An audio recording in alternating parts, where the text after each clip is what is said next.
अस्सलाम वालेकुम dear students. बच्चों, उम्मीद है आप सब लोग खैरियत से होंगे। आज का हमारा जो यूनिट है वो बायोटेक्नोलॉजी है और आप जानते हैं कि एमडी कैट में बायोटेक्नोलॉजी से 2 से 3 एमसीक्यूज पूछे जा सकते हैं।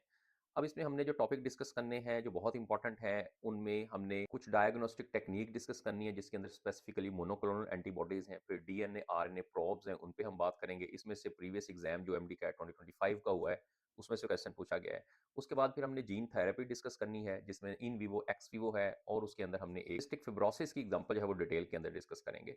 फिर इसके अलावा वैक्सीन की डेवलपमेंट किस तरह से होती है और वैक्सीन की टाइप्स कौन सी होती हैं, ये भी बड़ा इंपॉर्टेंट टॉपिक है, इसको भी हम यहाँ पर डिस्कस करेंगे। और साथ रिलेटेड टॉपिक जो है जिसमें जीन क्लोनिंग के मेथड हैं, स्पेशली जो रिकॉम्बिनेंट डीएनए टेक्नोलॉजी है उस पर भी हम बात करेंगे और पॉलीमरेज चेन रिएक्शन पीसीआर के कुछ स्टेप्स भी देखेंगे। तो अगर आप ये वाला काम कर लेंगे, जो कि बहुत ज्यादा नहीं है, ये कोई बहुत ज़्यादा एक्सटेंसिव सिलेबस नहीं है, एक शॉर्ट सिलेबस है और उसी में से आपके एग्जाम के अंदर आप जिस भी प्रोविंस के अंदर है, चाहे पंजाब है, केपी है, बलूचिस्तान, सिंध है या नंद शज़ैम्बू का एग्जाम देना है, तो उसमें ये वाला कंटेंट अगर आप कवर कर लेंगे तो आपका 100% जो क्वेश्चन है वो इस कंटेंट में से पूछा जाएगा। तो स्टार्ट हम करते हैं बायोटेक्नोलॉजी के इंट्रोडक्शन से। बच्चों, आप जानते हैं कि जो बायोटेक्नोलॉजी है, अगर इसकी हम सिंपल वर्ड के अंदर डेफिनेशन देखते हैं तो सिंपली हम बायोटेक्नोलॉजी के लिए वर्ड यूज करते हैं। सबसे पहले तो आपको इसका बेसिक कॉन्सेप्ट पता होना चाहिए ना कि इसका बेसिक कॉन्सेप्ट क्या है। तो इसके अंदर हम स्पेसिफिकली यूज करते हैं माइक्रो ऑर्गेनिजम्स को, और इन माइक्रो ऑर्गेनिजम्स को यूज किया जाता है बाय डिफरेंट टेक्निक्स, जिसमें हम डिफरेंट जो टेक्निक्स हैं उसमें वो अप्लाई करते हैं। और इन द मैन्युफैक्चरिंग इंडस्ट्री, साथ जो मैन्युफैक्चरिंग इंडस्ट्री है उसके अंदर इनको यूज किया जाता है फॉर वेलफेयर ऑफ मैनकाइंड। अच्छा, इसमें जो की पॉइंट है वो यही है कि ह्यूमन वेलफेयर के लिए इसमें काम किया जाएगा, तो तब बायोटेक्नोलॉजी लीगल होगी। अगर कोई ऐसा काम इसमें किया जा रहा है जो कि ह्यूमंस की डिस्ट्रक्शन कॉज कर रहा है, जैसे कुछ बायोलॉजिकल वेपन्स बन रहे हैं या कोई ऐसी चीज जो कि ह्यूमैनिटी के नुकसान में होगी, तो वो इसका स्कोप नहीं। तो इसका स्कोप जो है that is for the welfare of Mankind. जैसा कि हमने देखना है कि इसमें हमने डिफरेंट वैक्सीन वगैरह डेवलप करवानी है ताकि डिफरेंट डिजीज को ट्रीट किया जाए, या जैसे अभी हम पहला ही टॉपिक जो डिस्कस करेंगे जो कि डायग्नोस्टिक साइंस है, और उसमें हम किसी भी पैथोजन को डायग्नोज करने के लिए, किसी ड्रग को डायग्नोज करने के लिए, किसी स्पेसिफिक एंटीजन को डायग्नोज करने के लिए इस्तेमाल करते हैं। तो ये तो सबसे पहले इसकी डेफिनेशन है। तो पहले टॉपिक की तरफ जो हम आते हैं वो है बायोटेक्नोलॉजी एंड डायग्नोस्टिक साइंस। तो इसमें हमने दो चीजें जो है वो मेनली डिस्कस करनी है, यहाँ आपने बात याद रखना है। अब डायग्नोस्टिक साइंस के अंदर जो पहला पॉइंट हम डिस्कस करेंगे वो है मोनोक्लोनल एंटीबॉडीज। ये वाला पॉइंट आ जाएगा, इस पे क्वेश्चन जो है वो पेपर में मस्ट आपको पूछा जाएगा। और दूसरा जो है वो हम यहाँ पे पॉइंट डिस्कस करेंगे वो है डीएनए आरएनए प्रोब्स। तो ये डीएनए आरएनए प्रोब्स जो है ये भी डायग्नोस्टिक टेक्नोलॉजीज के अंदर यूज किए जाते हैं। तो सबसे पहला जो पॉइंट हम यहाँ पे लेंगे वो मोनोक्लोनल एंटीबॉडीज का ही है। इसको आपने जरा गौर से समझ लेना है, मैं आपको इसका प्रोसीजर भी बताऊंगा और इसके यूजेस भी बताऊंगा, और हम ये देखेंगे कि ये डायग्नोसिस के अंदर किस तरह से रोल प्ले करते हैं। तो मोनोक्लोनल एंटीबॉडीज अब ये होती क्या है बच्चों? सबसे पहले तो आपने ये देखना है कि बॉडी के अंदर जो एक नेचुरल इम्यून सिस्टम होता है वो जब किसी भी एंटीजन के लिए एंटीबॉडीज प्रोड्यूस करेगा तो वो एंटीबॉडीज प्रोड्यूस करता है पोलीक्लोनल एंटीबॉडीज। तो इसका मतलब है कि मोनोक्लोनल एंटीबॉडीज जो है ये तो आर्टिफिशियली लेबोरेटरी के अंदर प्रिपेयर की जाती है, लेकिन अब नेचुरल इम्यून सिस्टम के साथ जब इसको कंपेयर करते हैं तो पोलीक्लोनल एंटीबॉडीज प्रोड्यूस करता है। पोलीक्लोनल एंटीबॉडीज का मतलब ये होता है कि उसके ऊपर जो है वो वैरायटी ऑफ बाइंडिंग रीजन्स होते हैं और साथ ही इस पे वैरायटी ऑफ अफेक्टर रीजन्स होते हैं। तो इसका मतलब है ये तो है पोलीक्लोनल एंटीबॉडीज, जिसमें जो उनमें स्ट्रक्चर होता है उसमें एक ग्रेट वैरायटी होती है या बहुत सारी एक रेंज होती है जिसके अंदर वो अपना इंटरेक्शन करेंगे। लेकिन जैसा कि मैंने आपको बताया कि हमारा जो कंसर्न है वो मोनोक्लोनल एंटीबॉडीज का है। तो मोनोक्लोनल जो एंटीबॉडीज होती हैं, एक तो याद रखना है कि ये लेबोरेटरी मेड एंटीबॉडीज होती हैं, ये नेचुरल नहीं है, ये आर्टिफिशियली लेबोरेटरी मेड एंटीबॉडीज होती हैं। और ये एंटीबॉडीज जो हैं इसमें एक तो आपने इसका एब्रीवेशन भी याद रखना है, इसको MAB कहते हैं मोनोक्लोनल एंटीबॉडीज को।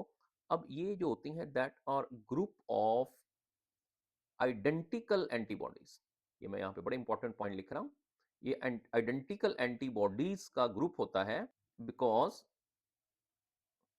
दे आर मेड अप ऑफ, अब इसमें से क्वेश्चन एग्जाम के अंदर आ सकता है, they are made up of identical immune cells that are clones of unique parent cells, जो कि यूनिक पेरेंट सेल्स का क्लोन होते हैं। अब इसमें की पॉइंट क्या है कि जो मोनोक्लोनल एंटीबॉडीज है, एम में बी दैट और ग्रुप ऑफ आइडेंटिकल एंटीबॉडीज।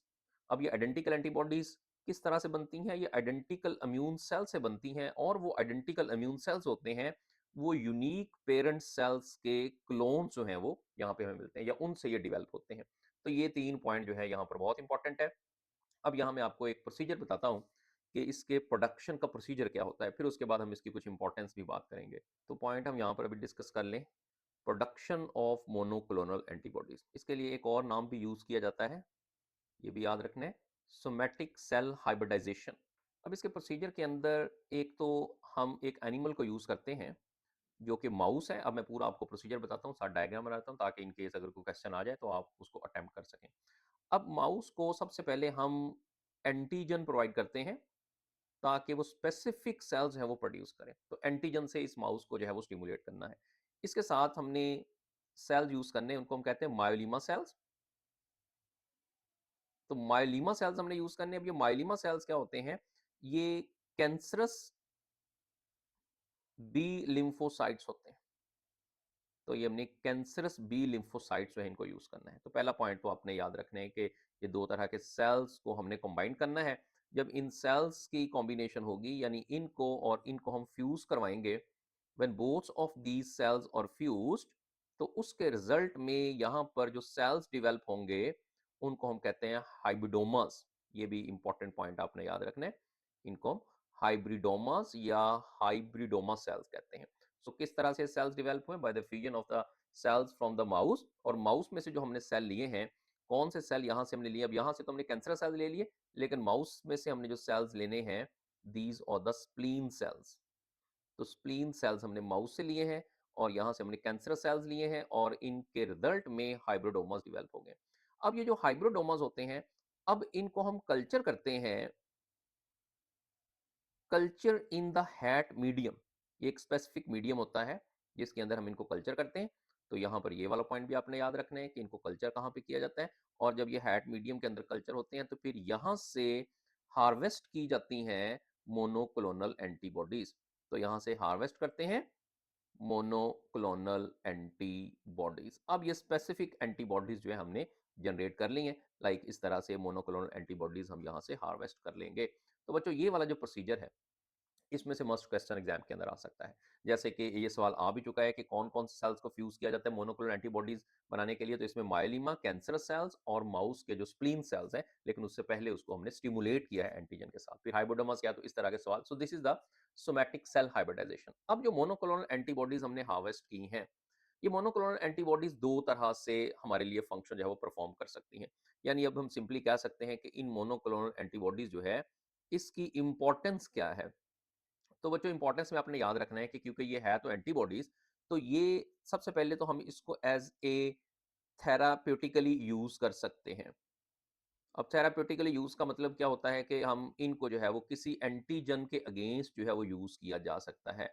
तो इसको हम यूज कर सकते हैं अगेंस्ट द एंटीजन, और किसी भी एंटीजन को किल करने के लिए भी इसको यूज किया जा सकता है। और दूसरा जो बहुत इंपॉर्टेंट इसका यूज है, वो है डायग्नोसिस में, जो कि बहुत इंपॉर्टेंट है।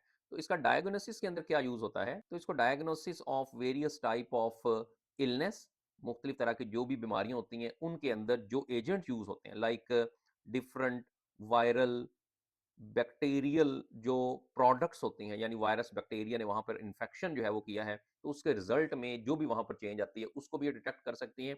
इसी तरह से डिफरेंट टाइप्स ऑफ जो ड्रग्स हैं, ड्रग्स को डिटेक्ट करने के लिए भी हम मोनोक्लोनल एंटीबॉडीज में इनको यूज कर सकते हैं। या कोई भी अब नॉर्मल या कोई अनयूजुअल सब्सटेंस ब्लड के अंदर होता है, अब नॉर्मल या कोई अनयूजुअल सब्सटेंस होता है ब्लड में, कोई भी ब्लड के अंदर चेंज आती है, तो उसको भी हम डिटेक्ट कर सकते हैं बाय दीज मोनोक्लोनल एंटीबॉडीज।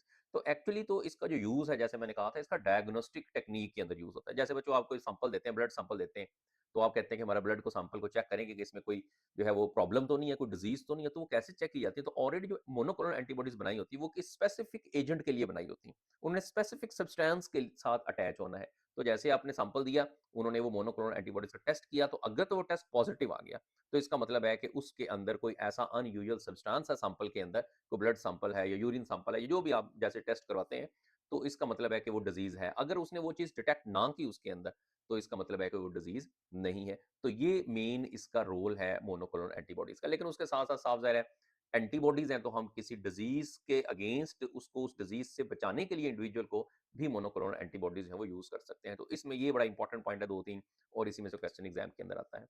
उसके बाद हम डायग्नोस्टिक टेक्नीक के अंदर ही जो अगला पॉइंट है, वो है डीएनए, आरएनए प्रोब्स। तो हम देखेंगे कि डीएनए, आरएनए प्रोब्स जो हैं वो क्या होते हैं।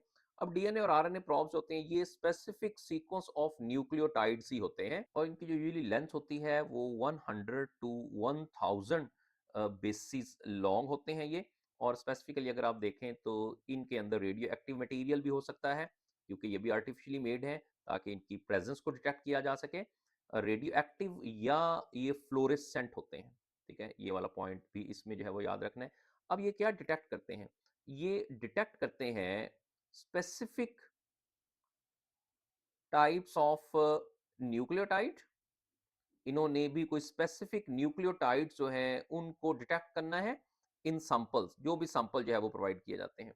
और हम जानते हैं कि अगर कोई अनयूजुअल चेंज आती है न्यूक्लियोटाइड के सीक्वेंस के अंदर, या वो कोई एक ऐसा ऑर्गेनिज्म आ जाता है लाइक कोई वायरल या बैक्टीरियल प्रेजेंस होती है, तो ये भी वायरल या बैक्टीरियल प्रेजेंस होती है किसी सैंपल के अंदर, तो वहां पर हम डीएनए, आरएनए प्रोब्स को यूज करते हैं। तो इसका मतलब है कि अगर, तो अब दो ही चीजें होती हैं बच्चों जो चेंज आती है, एंटीजेंस जो होते हैं, या तो कोई प्रोटीन आ रही है, प्रोटीन को डिटेक्ट करने के लिए आपने देखा है कि मोनोक्लोनल एंटीबॉडीज होती हैं, या कोई भी एजेंट होता है उसको डिटेक्ट करते हैं। अगर कोई न्यूक्लियोटाइड सीक्वेंस को डिटेक्ट करना है, तो उसके लिए आरएनए, डीएनए प्रोब्स यूज किए जाते हैं। अब ये जो प्रोब्स होते हैं, ये प्रोब्स जो है दैट और कॉम्प्लीमेंट्री, यानी ये एक्चुअली कॉम्प्लीमेंट्री होते हैं टू दैट स्पेसिफिक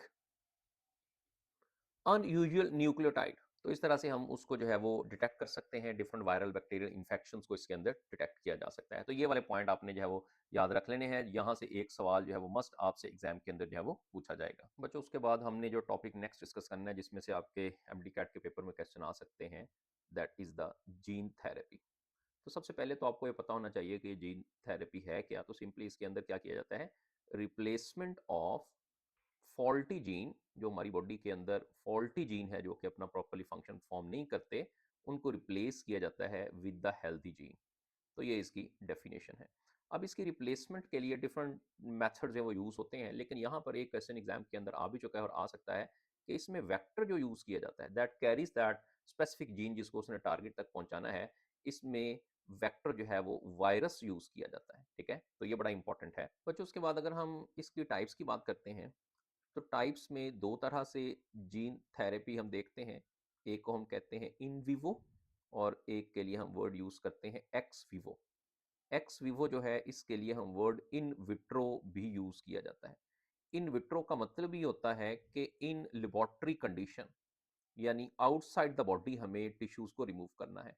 लेकिन इन विवो के अंदर क्या होता है कि इन विवो में हम जो जीन्स होते हैं, उनको कैरियर के जरिए जीन्स को डायरेक्टली ट्रांसफर कर दिया जाता है into the tissues without removing from the body, यानी उनको हम बॉडी से रिमूव नहीं कर रहे, उनको हम वहीं पर डायरेक्टली उसको इंसर्ट कर दिया जाता है। लेकिन जो एक्स विवो है, जिसको हम इन विट्रो कहते हैं, इसके अंदर हम क्या करते हैं, इसमें हम जो टिश्यूज होते हैं, और स्पेसिफिकली टिश्यूज के अंदर लिवर टिश्यूज या लंग्स के टिश्यूज जो है वो इनको यूज किया जाता है, और इन टिश्यूज को रिमूव किया जाता है।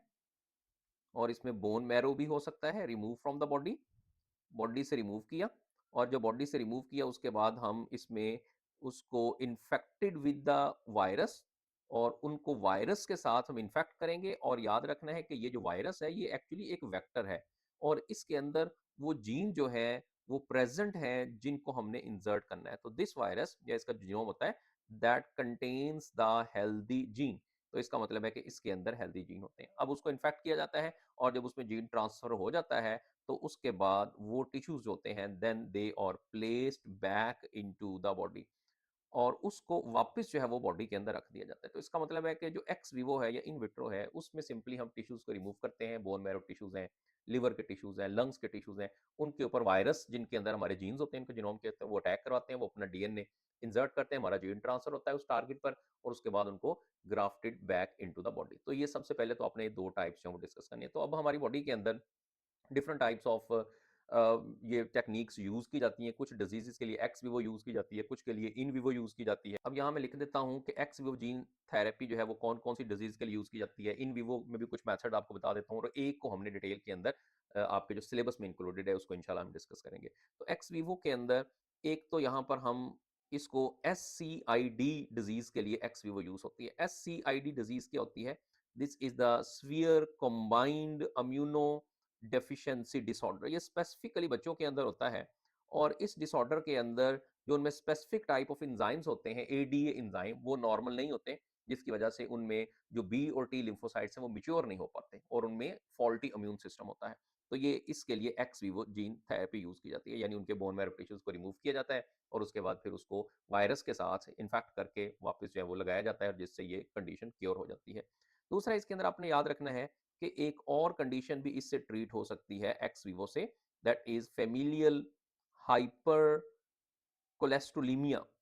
तो इसमें भी स्पेसिफिकली जो है वो एक्स विवो ही यूज की जाती है, जिसमें स्पेशली जो लिवर का पीस है उसको रिमूव करके उसको ग्राफ्ट वापस कर दिया जाता है जब उसमें जीन जो है वो ट्रांसफर कर लिए जाते हैं। इन विवो जीन थेरेपी जो है इसके अंदर हमने जो डिजीज पढ़नी है, डिसऑर्डर पढ़ना है, वो है सिस्टिक फिब्रोसिस। इस पे हम डिटेल में बात करेंगे। इसमें इन विवो जीन थेरेपी जो है वो यूज किया जाता है। इसी तरह से बहुत सारे जो कैंसर के ट्रीटमेंट होते हैं उनमें, या बहुत सारे जो हार्ट के अंदर प्रॉब्लम्स होती हैं उनको भी ट्रीट करने के लिए in vivo gene therapy use की जाती है। तो एक तो आपने इन दोनों में जो डिफरेंस है वो याद रख लेने हैं। इसके बाद हम जो सिस्टिक फिब्रोसिस है उस पर बात करेंगे, उसमें से किस तरह का क्वेश्चन जो है वो एग्जाम के अंदर आ सकता है। तो सिस्टिक फिब्रोसिस एक ऐसी कंडीशन है जिसमें स्पेसिफिकली एक्सेसिव म्यूकस प्रोडक्शन होती है। इसमें जो म्यूकस है बॉडी के अंदर वो एक्सेसिवली प्रोड्यूस होता है और ये म्यूकस की जो प्रोडक्शन है ये रेस्पिरेटरी सिस्टम के अंदर भी एक्सेसिव प्रोडक्शन प्रॉब्लम क्रिएट करती है और इसी तरह से डाइजेस्टिव सिस्टम को भी ये इफेक्ट कर सकती है। तो दो तरह से इसका इफेक्ट आता है। रेस्पिरेटरी सिस्टम पर जो है ज्यादा सीवियर इफेक्ट आता है क्योंकि वहां गैसेस की एक्सचेंज होनी होती है और अगर वहां एक्सेसिव म्यूकस आ जाता है तो रेस्पिरेटरी जो पैसेज वे है वो ब्लॉक होता है। अब इसमें एक्चुअली प्रॉब्लम क्या होता है? देखिए, इसके अंदर जो C F T R genes होते हैं, ये C F T R genes जो होते हैं फॉल्टी होते हैं और ये C F T R genes होते हैं ये that stands for cystic fibrosis transmembrane conductance regulator. अब ये जो स्पेसिफिकली जो जीन्स हैं, इन्होंने एक स्पेसिफिक प्रोटीन जो होती है उसकी फंक्शनिंग को कंट्रोल करना है, जो कि प्रोटीन मेम्ब्रेन के अंदर होती है और वो प्रोटीन जो है वो कंट्रोल करती है मूवमेंट ऑफ सॉल्ट्स, जैसा कि specifically chloride salts and water. और जो उनकी अगर मूवमेंट जो होती रहती है और in and out of cell, तो इस मूवमेंट के रिजल्ट से जो म्यूकस है वो नॉर्मल रहता है, एक उसकी थिन लेयर रहती है जिसकी वजह से वो जो पैसेज वे है वो बाहर रहता है। लेकिन अगर इन जीन्स के अंदर, C F T R genes के अंदर जो प्रॉब्लम आ जाए, तो वो जो कैरियर होता है, स्पेसिफिकली अगर मैं यहाँ पे लिख लूँ कि जो मूवमेंट ऑफ सॉल्ट और वाटर कर रहा है, इसका जो कैरियर प्रोटीन होती है, कैरियर प्रोटीन वो फॉल्टी हो जाती है और जब वो फॉल्टी हो जाती है तो उसके रिजल्ट में फिर हम जानते हैं कि जो म्यूकस है वो बहुत सारा जमा हो जाता है, जिसकी वजह से जो रेस्पिरेटरी पैसेज वे है या अदर ऑर्गन्स होते हैं इवन वो भी इसके अंदर इफेक्ट होते हैं। तो इसके लिए जो ट्रीटमेंट है, जैसे मैंने कहा कि इन विवो जीन थेरेपी इसमें स्पेसिफिकली यूज की जाती है। तो इसमें जो इन विवो जीन थेरेपी है, इसमें आपने एक पॉइंट याद रखना है कि लिपोसोम माइक्रोस्कोपिक वेसिकल्स यूज किए जाते हैं। लिपोसोम माइक्रोस्कोपिक वेसिकल्स, और इन वेसिकल्स को कोटेड विद द जीन, इनको जीन के साथ कोट किया जाता है लिपोसोम सॉल्यूशन के अंदर। और उसके बाद दीज और spread into nostrils of patient. तो नॉस्ट्रिल्स के अंदर उसको स्प्रे कर दिया जाता है। तो इसमें लिमिटेड जीन ट्रांसफर होता है, लेकिन बहरहाल ये एक मेथड जो है वो यूज़ किया जाता है। लेकिन इसके अलावा फर्दर जो एडवांसमेंट भी इसके अंदर आई है, लेकिन जो क्वेश्चन आपके एग्जाम के अंदर पूछे जा सकते हैं, जैसे मैंने उसमें बताया कि CFTR याद रखना है, इसके अंदर एक्चुअल प्रॉब्लम क्या आती है और उसका सॉल्यूशन क्या है। तो ये 2-3 पॉइंट आपने इसमें मस्ट जो है वो प्रिपेयर कर लेने हैं। बच्चों उसके बाद हम वैक्सीनेशन पे बात करेंगे। मैं आपको वैक्सीन्स की कुछ टाइप बताऊंगा और फिर बायोटेक्नोलॉजिकली जो वैक्सीन जो है वो डिफरेंट डिजीजेस की ट्रीटमेंट के लिए यूज़ हो रही हैं, उस पर हम बात करेंगे। सबसे पहले तो मैं एक जनरली कुछ पॉइंट यहाँ पे डिस्कस कर रहा हूँ, वो आपने याद रख लेने हैं। देखिए बच्चों, वैक्सीनेशन के अंदर हम वैक्सीन को यूज़ करते हैं for the activation of immune system. तो वैक्सीन्स क्या करेंगी? दैट एक्टिवेट या इनिशिएट द इम्यून सिस्टम। तो हमारी बॉडी के अंदर वो इम्यून सिस्टम को एक्टिवेट कर देंगी और फिर हमारा इम्यून सिस्टम डिजीजेस के अगेंस्ट जो है वो फाइट कर सकता है और उसमें जो एंटीबॉडीज हैं वो प्रोड्यूस हो जाती है। तो वैक्सीनेशन जो है वो जो वर्ड है, दैट वर्ड इज वैका, जो कि एक लैटिन वर्ड है, क्योंकि फर्स्ट टाइम इसको जो है वो काउपॉक्स वायरस को यूज किया गया था, तो इस वर्ड ये काउ से रिलेट कर रहा है। और आप जानते हैं कि फर्स्ट टाइम जो वैक्सीनेशन का मेथड जो है वो डिस्कवर किया था 1796 के अंदर, एडवर्ड जेनर जो है उसने ये मेथड दिया था, जिसमें आप जानते हैं कि उसने काउपॉक्स वायरस को यूज किया था to develop the immunity against the smallpox, जो कि एक 8 ईयर ओल्ड चाइल्ड पे इसने एक्सपेरिमेंट किया था और बच्चे का नाम था जेम्स फिफ्स। उसके बाद फिर वैक्सीनेशन में जो साइंटिस्ट हैं जिसने मॉडर्न मेथड ऑफ वैक्सीनेशन के बारे में बताया था वो लुइस पास्चर था। इसकी कंट्रीब्यूशन भी आप जानते हैं कि वैक्सीनेशन के अंदर है। अब हम यहाँ पर मैं आपको इनिशियली कुछ टाइप्स बताता हूँ वैक्सीन की और ये बताता हूँ कि वो कौन कौन सी डिजीजेज के अगेंस्ट यूज हो सकती हैं। फिर उसके बाद हम जेनेटिकली जो प्रोडक्शन हुई है बायोटेक्नोलॉजी के जरिए वैक्सीन की, उस पर भी हम बात करेंगे। देखिए बच्चों, वैक्सीन जो होती है इसकी मेनली जो टाइप्स हैं उनमें 4 टाइप्स जो है वैक्सीन की आती हैं। यहाँ मैं एक एक करके लिखता हूँ और उस पे आपको एक ओवरव्यू होना चाहिए कि है ये वैक्सीन क्या और वो कौन सी डिजीजेस के अगेंस्ट यूज हो सकती है। तो इसमें सबसे जो पहली टाइप होती है वो लाइव, या इसके लिए हम वर्ड यूज करते हैं अटेंचुएटेड वैक्सीन। एक इसके अंदर ये वैक्सीन की टाइप है, थोड़ा सा मैं डिटेल आपको इसके बारे में बताऊंगा। दूसरी इसके अंदर जो है वो किल्ड या इनएक्टिवेटेड वैक्सीन भी हैं, ये भी है इसके अंदर। तीसरी तरह की जो वैक्सीन है उसको हम सब यूनिट वैक्सीन्स कहेंगे। और फोर्थ जो टाइप है that is called the toxoid vaccine. अब आपको स्पेसिफिकली जस्ट वन लाइनर इनमें डिफरेंस का पता होना चाहिए और साथ हमने देखना है ये कौन कौन सी डिजीजेस की अगेंस्ट यूज हो सकती हैं। तो सबसे पहले जो लाइव फॉर्म है या अटेंचुएटेड फॉर्म हम कहते हैं, तो जो अटेंचुएटेड वर्ड यूज होता है वो वीकन के लिए वर्ड यूज होता है, यानी कि हमने जो लाइव पैथोजेंस है वो इसके अंदर हम यूज करते हैं। जो लाइव और वो वीक पैथोजेंस होते हैं हम इनको यूज करते हैं। और ये जो लाइव या वीक पैथोजेंस होते हैं, आप जानते हैं डिजीज तो कॉज नहीं कर सकते हमारी बॉडी के अंदर, लेकिन ये हमारी बॉडी के इम्यून सिस्टम को स्टिमुलेट कर देते हैं। तो इसका मतलब है कि ये जो लाइव या वीक पैथोजेंस होते हैं they actually stimulate the immune system. और जब ये इम्यून सिस्टम को स्टिमुलेट करते हैं तो अगर उस तरह के एक्चुअल जर्म हमारी बॉडी पर अटैक करते हैं तो उनके अगेंस्ट जो है ये फाइट कर सकते हैं।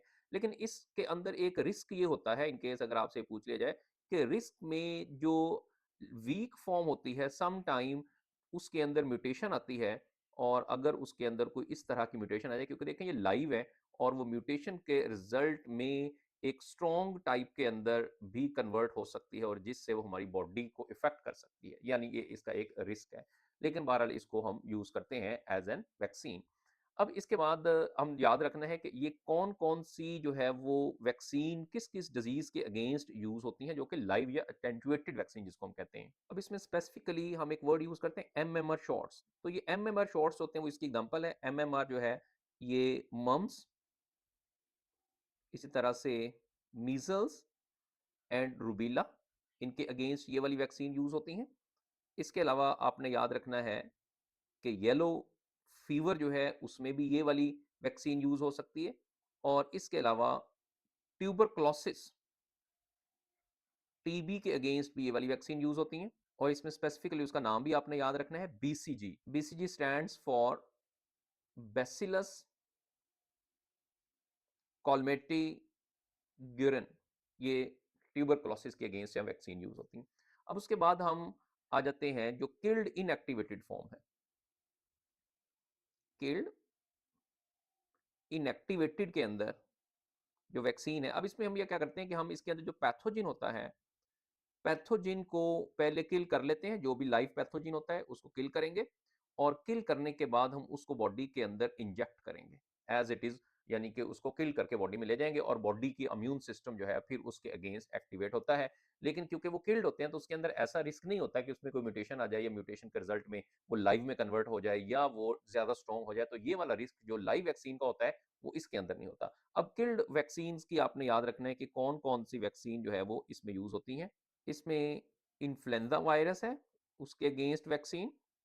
इसी तरह से रेबीज के अगेंस्ट जो वैक्सीन होती है, इसके अलावा जो पोलियो के अगेंस्ट वैक्सीन होती है, और हेपेटाइटिस ए वैक्सीन जो है। इसके अलावा थर्ड जो फॉर्म हम देखेंगे, जैसा कि हमने ऊपर पढ़ा था इसकी फॉर्म, इसको हम सब यूनिट वैक्सीन जो है वो कहते हैं। अब सब यूनिट वैक्सीन के अंदर हम कोई पार्ट ऑफ एंटीजन यूज करते हैं। यानी अब इसमें ज़रूरी नहीं है कि हम सारे का सारा माइक्रोब को इंजेक्ट करें। तो माइक्रोब को इंजेक्ट करने के बजाय उसका वो पार्ट जो एक्चुअली स्टिमुलेट करता है इम्यून सिस्टम को, हम उसको जो है वो यूज़ कर सकते हैं। तो इसके अंदर जो पार्ट ऑफ एंटीजन हम यूज़ करते हैं, स्पेसिफिकली हम एक और वर्ड भी यूज़ करते हैं इसके लिए, ये वर्ड याद रखना है, दैट इज़ द एपिटॉप।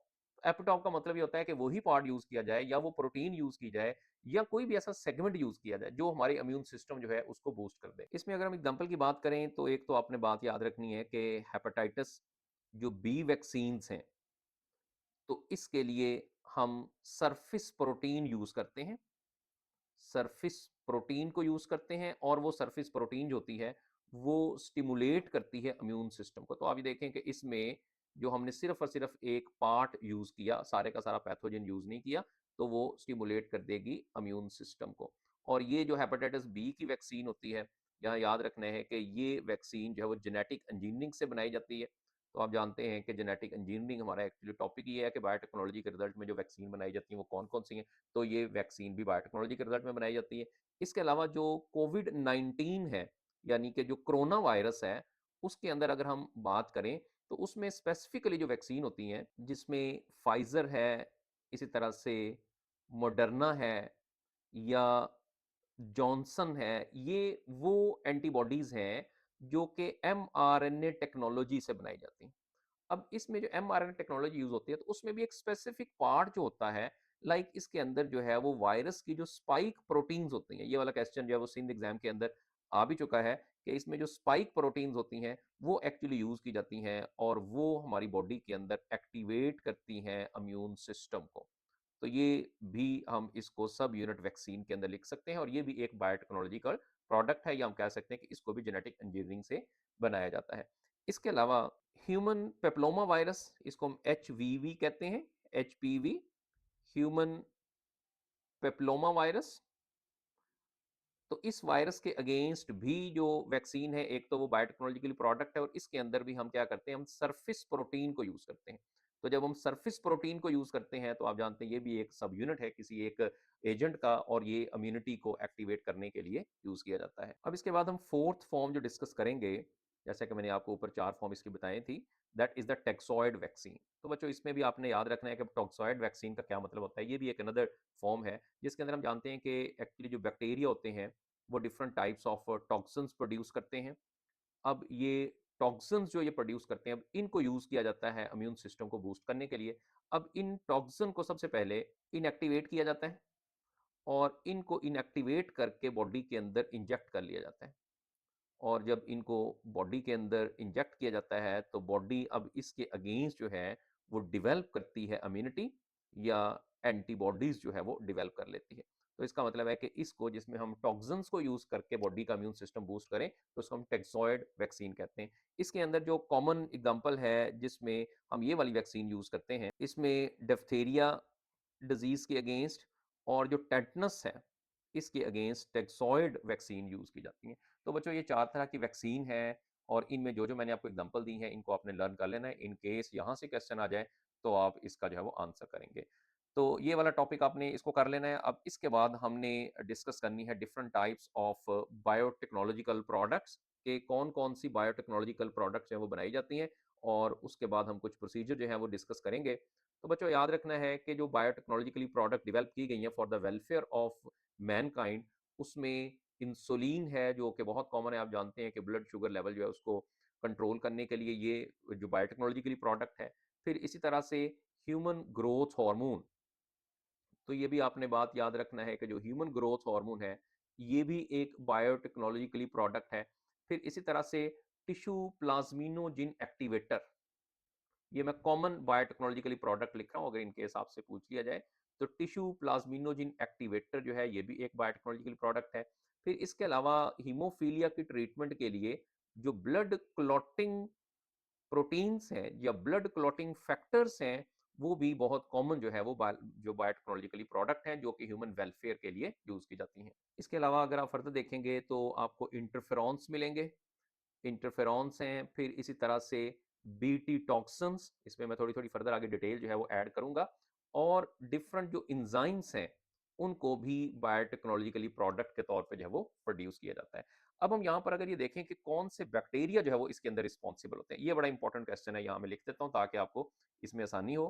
अब यहाँ पर ये जितनी भी मैंने प्रोडक्ट यहाँ पे लिखी हैं, ये सारी की सारी, और अगर हम इसको भी इंक्लूड कर लें, ये वाली भी इसके अंदर इंक्लूड कर लेते हैं इंटरफेरॉन्स को भी, तो ये सारी की सारी प्रोडक्ट प्रोड्यूस की जाती है एक बहुत common bacteria that is called the E coli. तो बच्चों ये बड़ा इंपॉर्टेंट पॉइंट है कि ये एक बैक्टीरिया है जिसको हम ये बायोटेक्नोलॉजिकली प्रोडक्ट प्रोड्यूस करने के लिए यूज करते हैं। और इसी में भी स्पेसिफिकली जैसे मैंने आपको बताया था कि जो हेपेटाइटिस बी वैक्सीन है वो भी इकोलाई ही प्रोड्यूस करते हैं। तो सबसे जो कॉमन बैक्टीरिया जो कि बायोटेक्नोलॉजिकली प्रोडक्ट जो है वो बनाने के लिए यूज होता है वो इकोलाई है, एक्सक्रेशिया कोलाई इसको हम कहते हैं। उसके बाद जो बीटी टॉक्सिन्स हैं, ये बायोपेस्टिसाइड्स हैं जो कि स्पेसिफिकली प्रोड्यूस किए जाते हैं। एक तो बात आपने ये याद रखनी है, तो ये जिस बैक्टीरिया से प्रोड्यूस होते हैं उसका नाम जो है वो जैसा कि बीटी से ही बनता है, बैसिलस थुरिनजेनेसिस, ये याद रख लेना है आपने कि ये बैक्टीरिया से बीटी टॉक्सिन जो है वो प्रोड्यूस किए जाते हैं। और अब अगर हम इंजाइम्स की बात कर लें तो इंजाइम्स में स्पेसिफिकली जो इंजाइम्स हैं इनमें ग्लैक्टोसाइडेज हैं, और इसके लिए एक वर्ड लैक्जी भी यूज किया जाता है। अब ये जो एंजाइम की प्रोडक्शन है इसके अंदर इकोलाई बैक्टीरिया भी इन्वॉल्व होते हैं, और इसके अलावा आपने याद रखने हैं कि एग्रोबैक्टीरियम जो है इनको भी यहाँ पर यूज किया जाता है। तो ये वाली बायोटेक्नोलॉजिकली प्रोडक्ट्स आपने याद रख लेनी है, और इनमें से एग्जाम के अंदर क्वेश्चन जो है वो आपसे पूछा जा सकता है। अच्छा बच्चों, इसके बाद हम एक और टॉपिक डिस्कस करेंगे, उसमें से कुछ क्वेश्चन हैं जो आपसे पूछे जा सकते हैं, और टॉपिक हमारे पास है जीन क्लोनिंग का। अब जीन क्लोनिंग में जैसा कि हम जानते हैं कि क्लोनिंग का मतलब ये है कि इसमें आइडेंटिकल कॉपीज प्रोड्यूस की जाती हैं। तो यहाँ पर दो तरह के टॉपिक हमने पढ़ने हैं, और उसमें कुछ पॉइंट्स हैं जो कि आपने जो याद रख लेने हैं। इसके अंदर एक जो है that is the recombinant DNA technology. इसमें से कुछ पॉइंट मैं आपको बताऊंगा, मस्ट आपने प्रिपेयर करने हैं, क्वेश्चन उनमें से आ सकता है, या इसके लिए वर्ड हम यूज करते हैं जेनेटिक इंजीनियरिंग। एक ये हम टॉपिक पढ़ेंगे, और दूसरा यहाँ आपने टॉपिक पढ़ना है पीसीआर का। PCR is polymerase chain reaction. तो जब आप ये दोनों टॉपिक जब वो कर लेंगे तो बायोटेक्नोलॉजी में से कोई भी क्वेश्चन आएगा तो इंशाल्लाह ताला आप इसमें से सॉल्व कर सकते हैं। तो सबसे पहले हम रिकॉम्बिनेंट डीएनए टेक्नोलॉजी की बात करते हैं दोनों के दोनों जीन क्लोनिंग के ही स्टेप्स या प्रोसेसेस हैं। तो रिकॉम्बिनेंट डीएनए टेक्नोलॉजी, या जिसको हम जेनेटिक इंजीनियरिंग भी कहते हैं, तो इसके अंदर दो काम होते हैं। एक तो हम इसमें जीन क्लोनिंग करवा सकते हैं, साफ ज़ाहिर है जीन जो है हम उसको मल्टीप्लाई कर सकते हैं, और दूसरा इसके अंदर हम प्रोटीन को भी ऑब्टेन कर सकते हैं। We can also obtain the protein, कि अगर आपने कोई इंसुलिन बनानी है तो इंसुलिन की प्रोडक्शन के लिए भी हम ये मेथड जो है वो यूज करते हैं। तो बच्चों, रिकॉम्बिनेंट डीएनए टेक्नोलॉजी के अंदर कुछ रिक्वायरमेंट्स हैं, आपने याद रखना है कि इसके अंदर इस स्टेप के अंदर क्या क्या चीज़ें जो है आपको रिक्वायर्ड होती हैं। इस रिक्वायरमेंट में सबसे पहला जो रिक्वायरमेंट है that is the gene of interest, यानी अगर हमने कोई भी चीज़ बनानी है तो हमें वो स्पेसिफिक जीन चाहिए, डिजायर्ड जीन चाहिए, और उस डिजायर्ड जीन को लेके हम कोई प्रोडक्ट जो है वो बना सकते हैं। तो एक ये हम देखेंगे कि हम कहाँ से और कैसे ले सकते हैं। दूसरा जो इसके अंदर रिक्वायरमेंट है वो है मोलिकुलर सीजर। इस पे भी हमने बात करनी है कि वो मॉलिक्यूलर सीजर जो है वो क्या होते हैं। ये स्पेसिफिकली इंजाइम्स होते हैं, और इनके लिए हम वर्ड यूज करते हैं रिस्ट्रिक्शन एंडोन्यूक्लिएजिस। तो रिस्ट्रिक्शन एंडोन्यूक्लिएज इंजाइम भी कह सकते हैं, या रिस्ट्रिक्शन एंडोन्यूक्लियज्म कहते हैं, तो इस पे भी हम बात करेंगे। तीसरा जो पॉइंट होगा वो हम यहाँ पर लेंगे वेक्टर का। वेक्टर एक ऐसा कंपोनेंट होगा जो कैरी करेगा हमारा जीन ऑफ इंटरेस्ट। तो ये बड़ा इंपॉर्टेंट पॉइंट है कि जीन ऑफ इंटरेस्ट को कैरी करने के लिए हमें वेक्टर चाहिए। तो वेक्टर के अंदर डिफरेंट टाइप्स ऑफ वेक्टर जो है वो यूज हो सकते हैं। इसमें एक वेक्टर जो है वो प्लाज्मिड भी बैक्टीरिया के अंदर एक्स्ट्रा क्रोमोसोमल डीएनए होता है, ये भी वेक्टर के तौर पे यूज हो सकता है। इसके अलावा फेज जो होता है, या वायरस जो है वो भी वेक्टर के तौर पे इस्तेमाल हो सकता है। फेज वायरस एक्चुअली ये एक बैक्टीरियोफेज है, यानी याद रखना है कि यहाँ पर बैक्टीरियोफेज यूज होगा। और तीसरे नंबर पे जो वेक्टर के तौर पे यूज हो सकता है उसको हम कहते हैं YAC, YAC, और इसके लिए हम इसको हम कहते हैं यीस्ट आर्टिफिशियल क्रोमोसोम। तो ये तीन के तीन ऐसे कंपोनेंट हैं जिनको हम वेक्टर के तौर पे इस्तेमाल कर सकते हैं। ये वाला क्वेश्चन एग्जाम के अंदर आ सकता है, इसको अच्छे से लर्न कर लेना है। लेकिन अगर पूछा जाए कि सबसे कॉमन वेक्टर बायोटेक्नोलॉजी में कौन सा है, तो आपने बताना है कि मोस्ट कॉमन वेक्टर जो बायोटेक्नोलॉजी के अंदर है वो प्लाज्मिड है। लेकिन बच्चों एक बात याद रखनी है कि इससे पहले हम बात कर चुके हैं जीन थेरेपी में। तो जीन थेरेपी में अगर पूछा जाए कि वेक्टर कौन सा है तो वो वायरस है, लेकिन यहां पर बैक्टीरिया का प्लाज्मिड जो है वो वेक्टर के तौर पे काम करता है। और इसका जो फोर्थ कंपोनेंट है वो होता है एक एक्सप्रेशन सिस्टम। एक्सप्रेशन सिस्टम जो होता है वो स्पेसिफिकली वो बैक्टीरिया ही है, जिसके अंदर हमने कोई प्रोटीन लेनी है, या हम ये कहते हैं कि इसके अंदर हमने जीन एक्सप्रेशन करवाना होता है। तो साफ ज़ाहिर है जो भी हमें अपना जीन ऑफ इंटरेस्ट लिया है उसका एक्सप्रेशन करवाना है, हमने प्रोटीन जो है उसको सिंथेसाइज करना है, तो इसमें हम यूज करते हैं एक बैक्टीरिया। तो ये चार रिक्वायरमेंट्स होती हैं रिकॉम्बिनेंट डीएनए टेक्नोलॉजी की। अब हम इस पर थोड़ी थोड़ी मैं डिटेल यहाँ पे ऐड करता जाता हूँ, इन केस अगर कोई क्वेश्चन इस तरह से आ जाता है। तो बच्चों इसमें सवाल ये आ सकता है कि हम जीन ऑफ इंटरेस्ट कहाँ से ले सकते हैं, how how to obtain the gene of interest. तो जीन ऑफ इंटरेस्ट जो है वो हम कुछ मेथड्स हैं जिनमें जीन ऑफ इंटरेस्ट ले सकते हैं। सबसे पहले हम जीन ऑफ इंटरेस्ट को कट कर सकते हैं क्रोमोसोम से। We can cut from the chromosome, क्योंकि आप जानते हैं कि क्रोमोसोम के ऊपर जीन होते हैं, हम रिस्ट्रिक्शन एंजाइम को यूज करते हैं और उसको वहां से सेपरेट कर सकते हैं।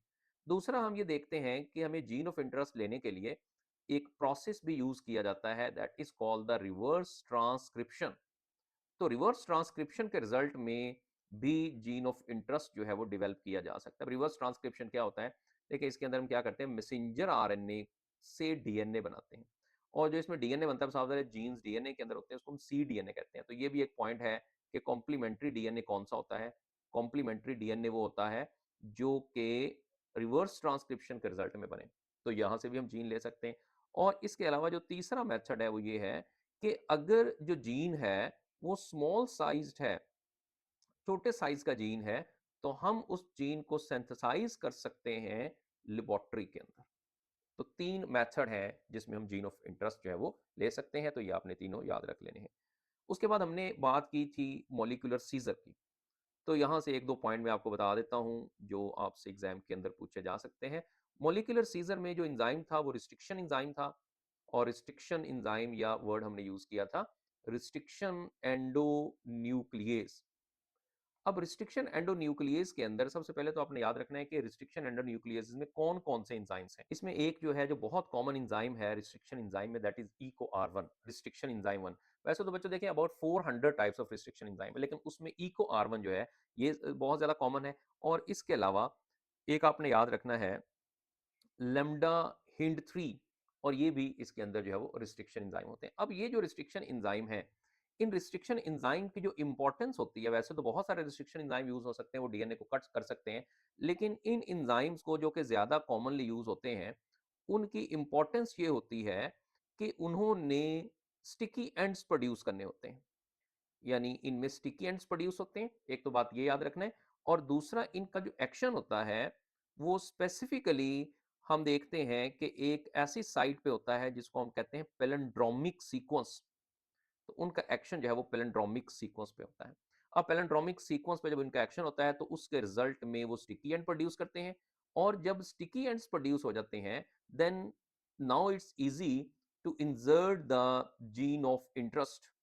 अब हम उसमें जो जीन ऑफ इंटरेस्ट है उसको आसानी से ऐड कर सकते हैं। लेकिन अगर इनके अलावा एंजाइम यूज करते हैं तो उसके रिजल्ट में बनते हैं ब्लंट एंड। तो ब्लंट एंड में जो जीन है उसको इंसर्ट नहीं किया जा सकता। फॉर एग्जांपल मैं यहाँ पर आपको थोड़ी सी एग्जांपल दे दूं कि लाइक बच्चों एक डीएनए है, स्मॉल सर्कुलर डीएनए के, ये एक प्लाज्मिड है। अब मैं दो तरह से आपको यहाँ दिखा देता हूँ कि स्टिकी एंड्स और ब्लंट एंड में क्या फर्क होता है। देखिए अगर ये एक डीएनए, इसको हमने कट करके वहां एक और डीएनए को इंसर्ट करना है, तो अगर हम कोई एक सिंपल एंजाइम यूज करें, वो सिंपल एंजाइम या रिस्ट्रिक्शन एंजाइम है, वो क्या करता है, वो इसको इस तरह से काटेगा कि उसके रिजल्ट में जो कट लगेगा, यहाँ मैं ड्रॉ कर देता हूँ लाइक दिस, ये उसने इसको ब्रेक तो कर दिया, लेकिन यहाँ पर कोई भी सिंगल स्ट्रैंड डीएनए का नहीं बचा, सारे ऑलरेडी पेयर्ड हैं। तो अब वहां पर कहीं पर भी डीएनए इंसर्ट करना मुश्किल है। So this type of and is called the blunt and, इसको हम कहते हैं ब्लंट एंड।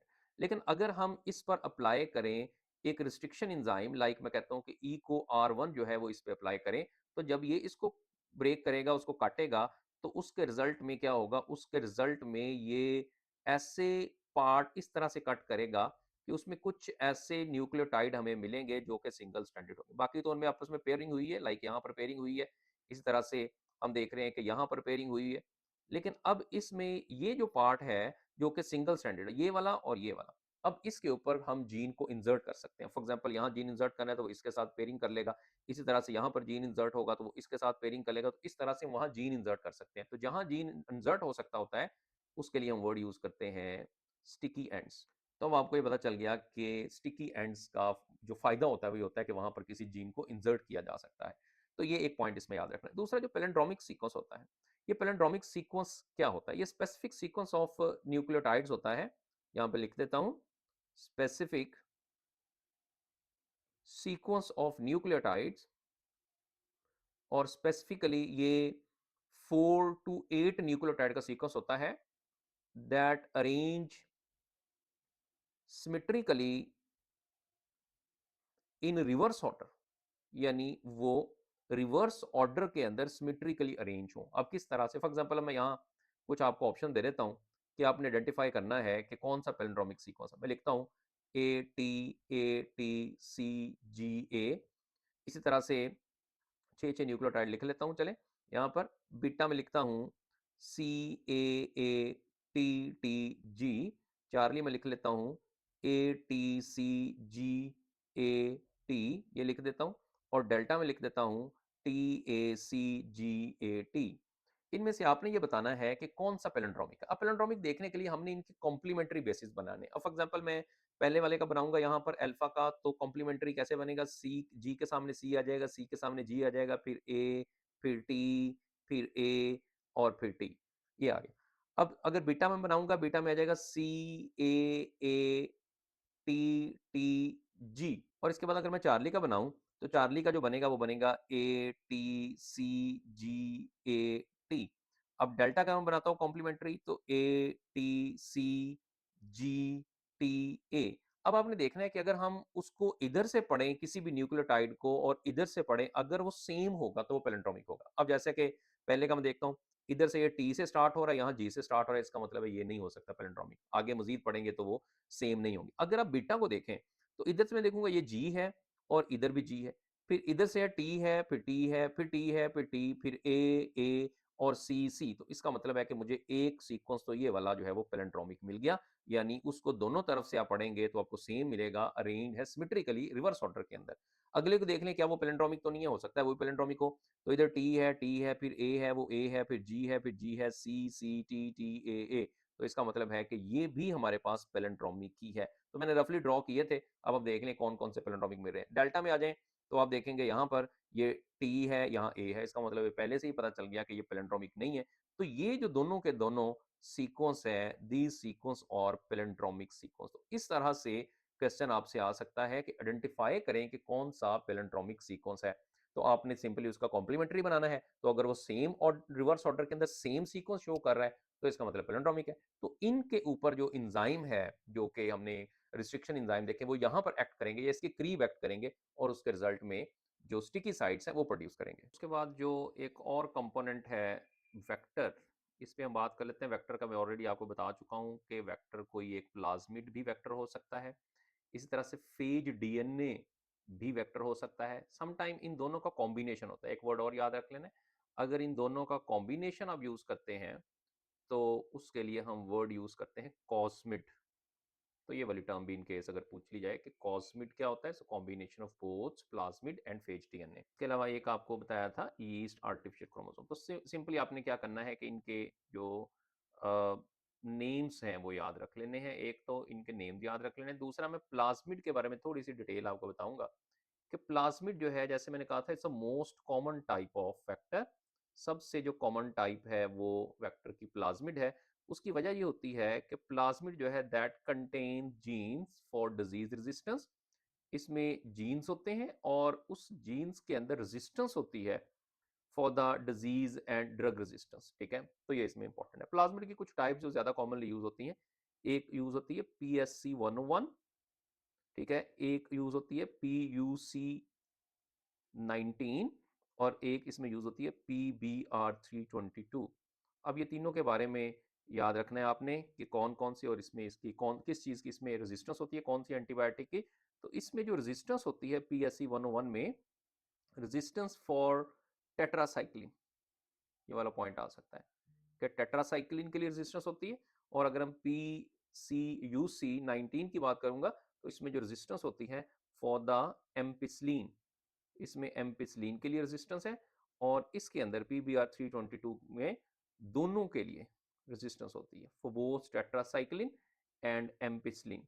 तो ये आपसे 3 पॉइंट जो है वो ये पूछे जा सकते हैं। बाकी ये PSC, SC stands for Stanley Cohen, UCs University of California, और BR जो है बोलिवर रोड्रिगस, ये इनके नेम्स हैं। और इनके अंदर रेजिस्टेंस किसके लिए होती है, ये आपने पॉइंट याद रख लेना है। फोर्थ जो है पॉइंट जो कि हमने ऊपर पढ़ा था, एक्सप्रेशन साइट। तो एक्सप्रेशन साइट मैंने बताया था कि ये एक्चुअली एक बैक्टीरिया होती है। तो एक्सप्रेशन साइट जो है उसमें हम बैक्टीरिया इकोलाई को यूज करते हैं। तो एक बैक्टीरिया जो है उसमें जब हम प्लाज्मिड को इंसर्ट करते हैं, फॉर एग्जांपल हमने इसमें से प्लाज्मिड लिया था, प्लाज्मिड को लेके हमने उसके अंदर अपना जीन ऑफ इंटरेस्ट जो है वो ऐड कर दिया। अब हमने वापस इसको इस बैक्टीरिया के अंदर इंसर्ट करना है। तो उसके लिए इस बैक्टीरिया को हम कैल्शियम क्लोराइड के साथ ट्रीट करते हैं। और कैल्शियम क्लोराइड जो है जब इसके साथ ट्रीट करते हैं तो this bacteria will Uptake the plasmid, ये प्लाज्मिड जो है उसको अपटेक कर लेता है। और जैसे ही ये प्लाज्मिड को अपटेक करेगा, उसके अंदर हमारा जो जीन है, जीन ऑफ इंटरेस्ट, वो भी उसके अंदर चला गया। अब जब ये बैक्टीरिया जो है, जो कि एक एक्सप्रेशन साइट है, जब ये मल्टीप्लाई होगा, हम कहते हैं कि एक से बैक्टीरिया दो बन गए।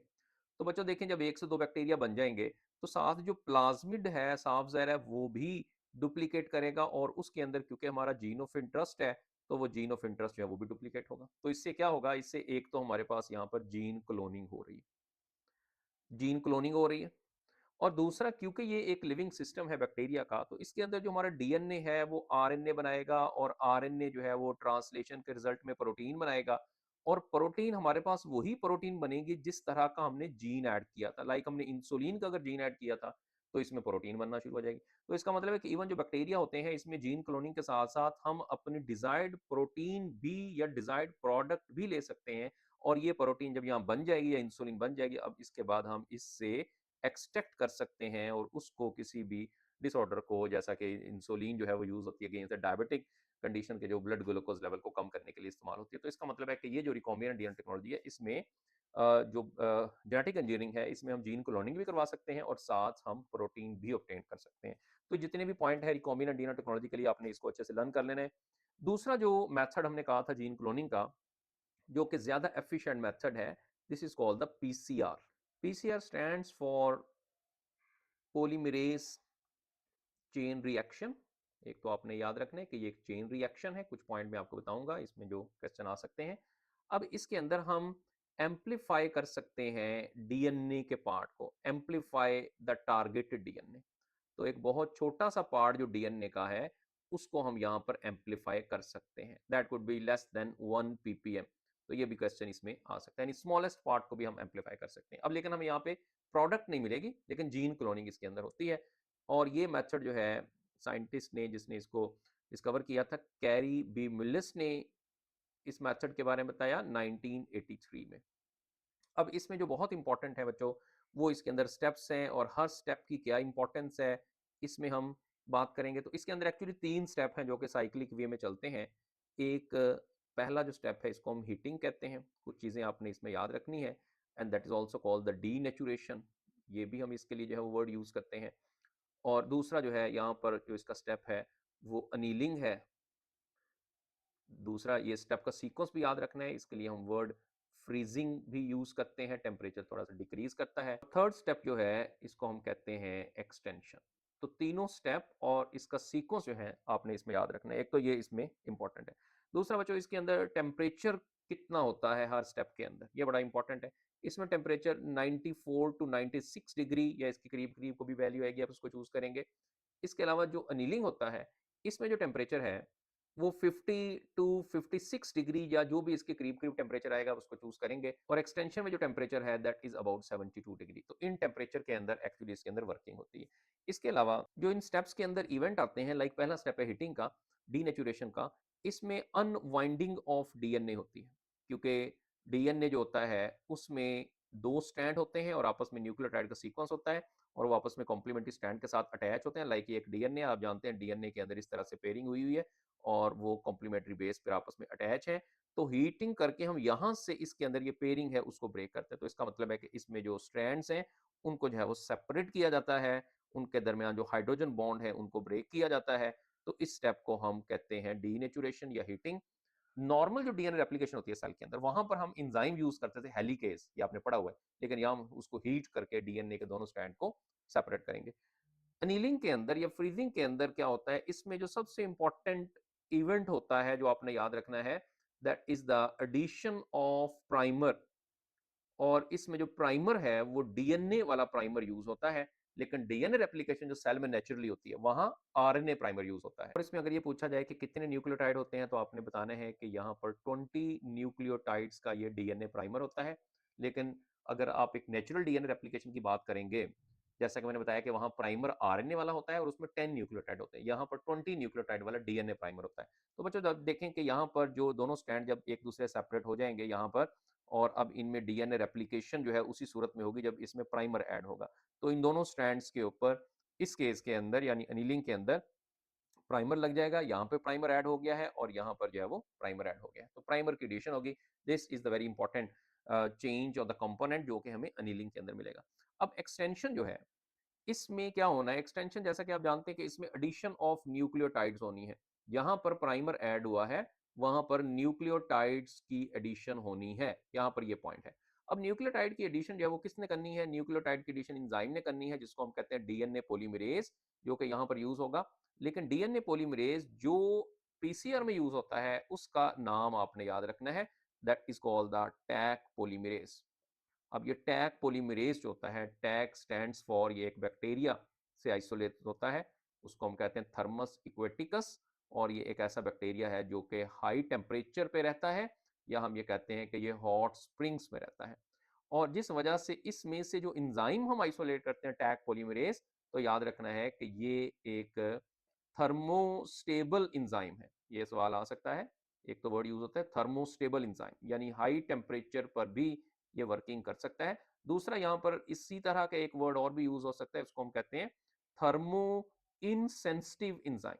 थर्मोस्टेबल भी ठीक है और थर्मो इनसेंसिटिव, यानी ये हाई टेम्परेचर जो है उस पर काम करता है और ये एडिशन ऑफ न्यूक्लियोटाइड करेगा। कैसे एडिशन ऑफ न्यूक्लियोटाइड करेगा, तो ये इंजाइम ने अब क्या करना है, जैसे मैं ऑलरेडी आपको यहाँ स्ट्रैंड बता चुका हूँ कि ये इसके अंदर ऐसे स्ट्रैंड्स हैं और इसके अंदर जो है वो प्राइमर ऑलरेडी यहाँ पर ऐड हो चुका है। हमने यहाँ पे देखा कि यहाँ पे प्राइमर ऐड हो गया, यहाँ पे प्राइमर ऐड हो गया। अब जहाँ प्राइमर ऐड हुआ है, डीएनए जो पॉलीमरेज है यानी टैग पॉलीमरेज है वो इधर भी स्ट्रैंड ऐड करना शुरू कर देगा और इधर भी स्ट्रैंड ऐड करना शुरू कर देगा, और हमारे पास ये भी एक डीएनए कंप्लीट हो चुका है, जो भी पार्ट एम्पलीफाई करना है ये भी डीएनए, तो एक से दो डीएनए हमें यहाँ पर मिल चुके हैं। अब जैसा कि मैंने आपको बताया कि ये एक साइक्लिक प्रोसेस है, तो अगर आपसे पूछा जाए कि एक्सटेंशन के बाद कौन सा स्टेप आएगा, तो आपने बताना है कि एक्सटेंशन के बाद फिर से जो अगला स्टेप आएगा वो हीटिंग आएगा, क्योंकि ये एक साइक्लिंग वे में चलता है।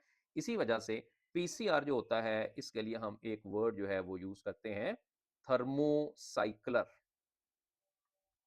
ये एक पीसीआर मशीन जो उसके लिए थर्मोसाइक्लिक वर्ड यूज होते हैं। और यहाँ बात याद रखने के हर जो जब हम ये प्रोसेस को करते हैं तो डीएनए डबलिंग जो है जो सैंपल के अंदर हमने करनी है उसमें हमें कितने साइकिल्स जो है वो रिक्वायर्ड होते हैं, तो उसका आंसर होगा 25 टू 40 साइकिल्स जो हैं जब चलेंगे तो जो अमाउंट है वो एग्जैक्टली डबल हो जाएगी। तो ये पॉइंट भी आपने इसमें याद रखना है।